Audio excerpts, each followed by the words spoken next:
आज हम इस वीडियो में नॉमिनेटिव एब्सोल्यूट के बारे में चर्चा करेंगे, जो कक्षा 11 और 12 में पेपर में पूछा जाता है। यह सिंथेसिस के अंतर्गत ही आता है। जैसे सिंथेसिस बनता है वैसे ये भी बनेगा, लेकिन इसमें क्या हो, थोड़ा अंतर होता है। इसका प्रयोग कब करेंगे? जब आपके वाक्यों के कर्ता सब्जेक्ट आपका भिन्न भिन्न हो। ठीक, भिन्न भिन्न व्यक्ति या वस्तु होता है, एक ही व्यक्ति या वस्तु नहीं रहेंगे। यानी कि आपका सब्जेक्ट जो है एक ही नहीं रहेगा, एक चीज के बारे में चर्चा नहीं की जाएगी।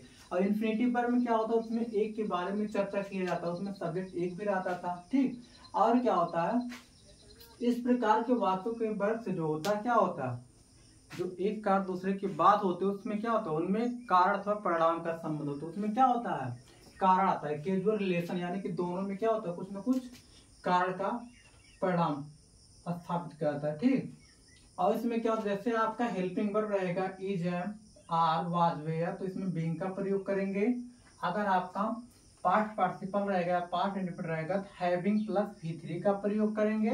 अगर आपका सेंटेंस जो है पैसिव वॉइस, यानी कि अगर बाय का प्रयोग किया रहेगा, पैसिव वॉइस रहेगा, किसका प्रयोग करेंगे, बीइंग का प्रयोग करेंगे। ठीक है, नॉमिनेटिव एब्सोल्यूट क्या होता है, वास्तव में स्वतंत्र आता है। ठीक है, इसका वर्ब से कोई मतलब नहीं होता। देखिए बनाने के लिए, जैसे देखिए, the king died, his eldest son came to the throne.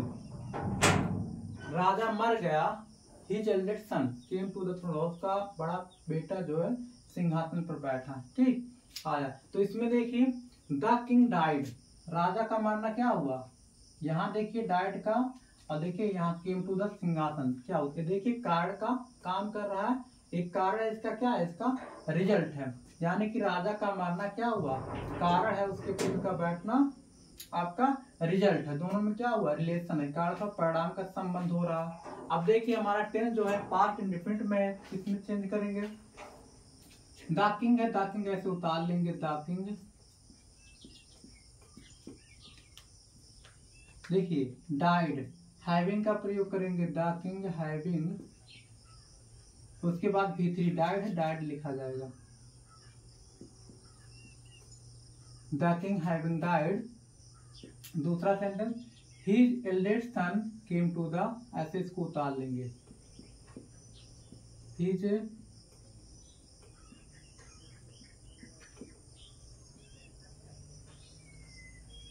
Eldest son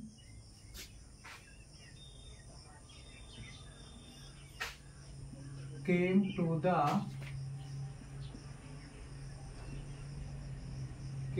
the throne।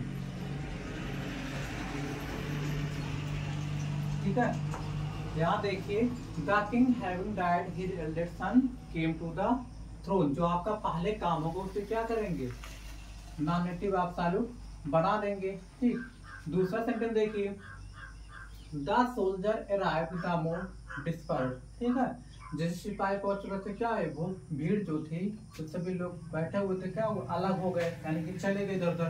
तो देखिए ये हमारा पास्ट टेंस में पार्टिसिपल में क्या लिखेंगे, जैसे द सोल्जर,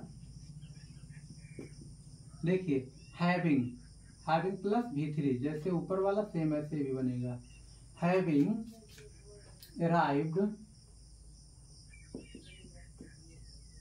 ठीक, और दूसरा सेंटेंस ऐसे उतार लेंगे, द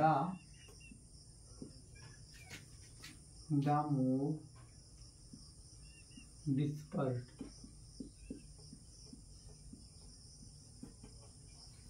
दूसरा सेंटेंस हो गया। इसी प्रकार देखिए तीसरा, the town was enclosed by a strong wall, the enemy was unable to capture it. The town,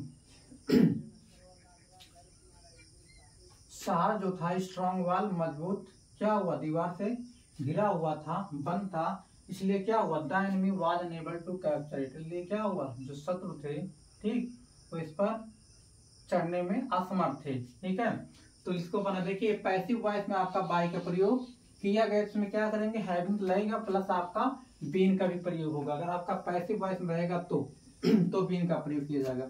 लिखेंगे the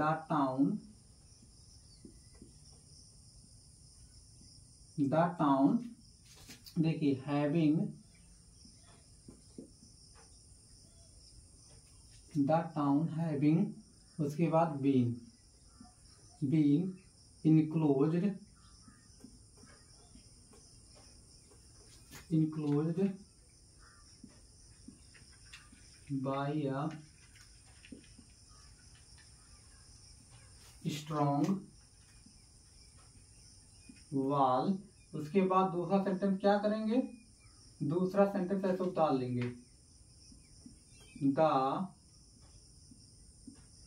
enemy was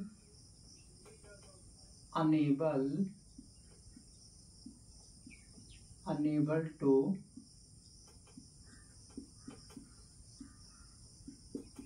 capture it. ठीक, अगर आपका पैसिव वॉइस नहीं होता तो क्या होता, बीन का प्रयोग नहीं किया जाता।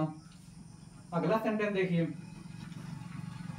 It was cold no one went out.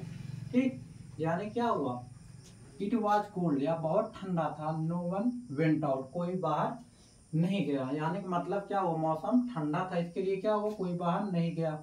इसका रीजन है, कारण है, इसका परिणाम है। ठीक है, तो इसमें देखिए आपका हेल्पिंग वर्ब है, कैसे इसको बनाएंगे, इट्स रहेगा ही, इसमें बीइंग का प्रयोग कर देंगे और कुछ नहीं करेंगे। It being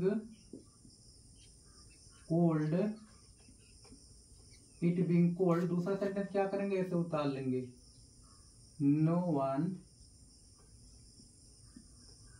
went, no one went out, यानी कि आपका सेंटेंस। फिर देखिए पांचवा, the teacher enter the class, the boys became silent. तो बच्चे क्यों शांत हो गए, क्योंकि अध्यापक जो है कक्षा में प्रवेश किया, इसलिए क्या हुआ, वो शांत हो गए। ठीक, क्या देखिए दोनों सेंटेंस में कार्ड का परिणाम, कार्ड और परिणाम का संबंध दोनों सेंटेंस के वर्ब से हो रहा है। तो बनाएंगे, द टीचर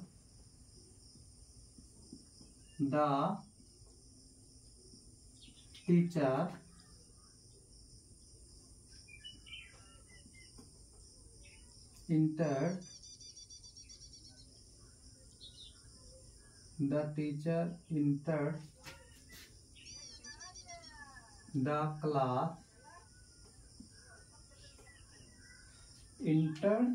class, देखिए द टीचर यहाँ हैविंग लगेगा आपका, the teacher having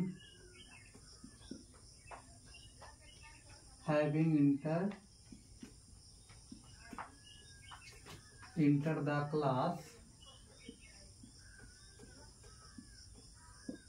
inter the class, दूसरा सेंटेंस क्या करेंगे, ऐसे उतार लेंगे, the boys became silent, BACME became silent.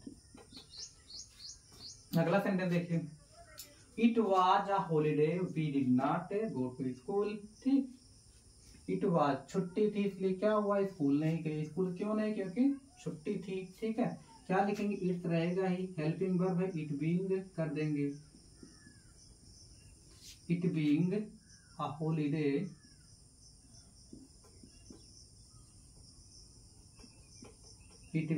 Holiday उसके बाद दूसरा सेंटेंस क्या करेंगे, इसको ऐसे उतार लेंगे, we did not go to school,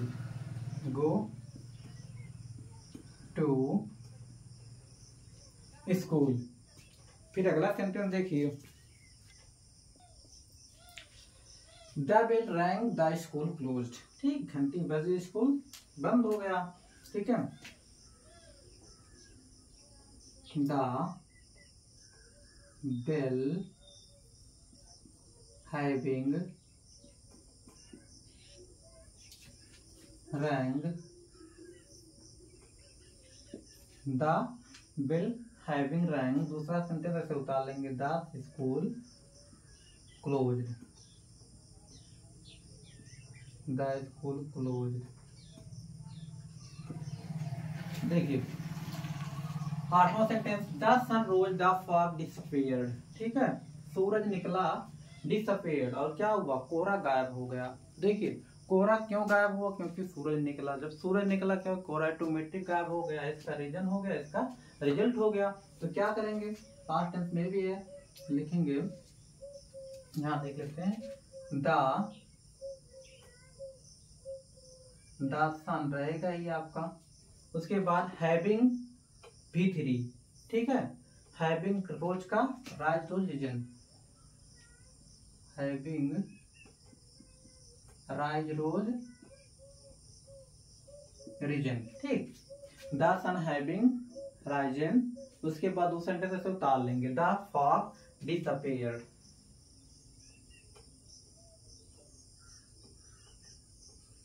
The fog disappeared. DISAPPEARED,